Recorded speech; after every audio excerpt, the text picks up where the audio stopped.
Станція была пабудавана авральным чынам. Старейшие люди разумеют, что это такое. При советах принцип работы был аврал. Это значит, что первый год, два, или там пятигодка працавали, опустивши руку. А вот когда подходили термины, тогда працавали день и ночь. И, конечно, абы-як, потому что потискали термины. За это давали премии, за это могли снять работы партийных работников. И вот будовалась так и эта станция. И она была добудована ранее часу, авральным чином.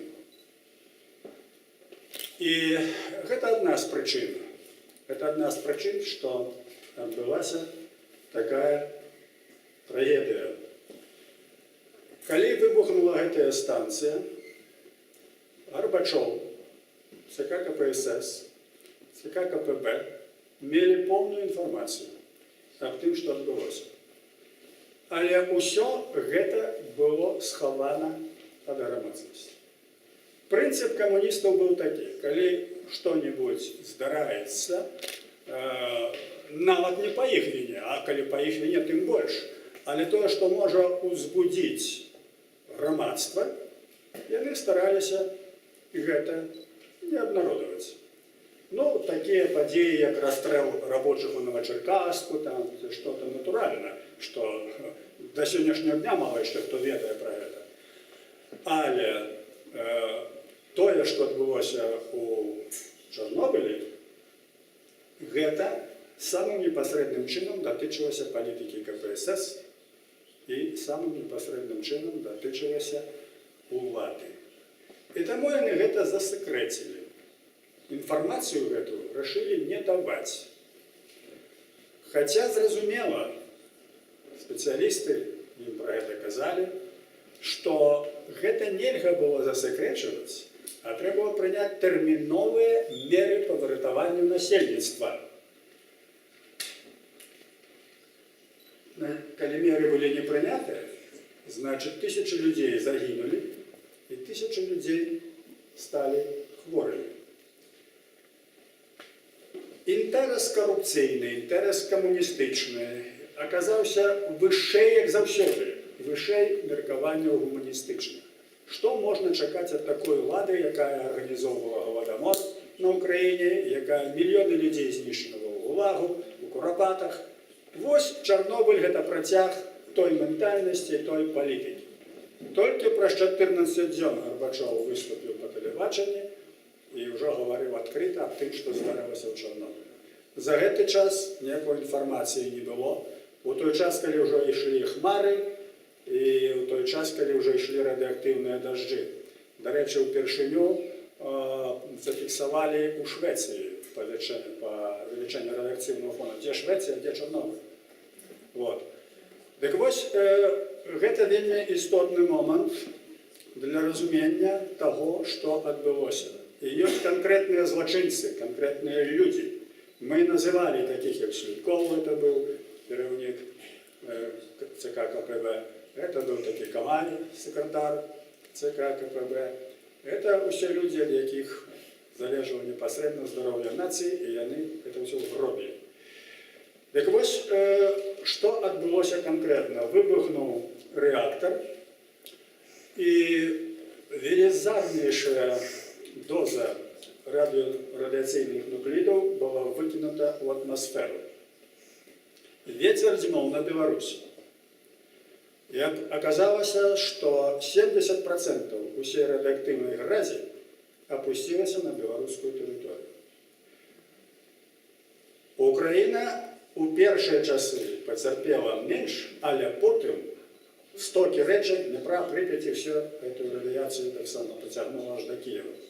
Так что эти две краины, Украина и Беларусь, потерпели наиболее. Что было?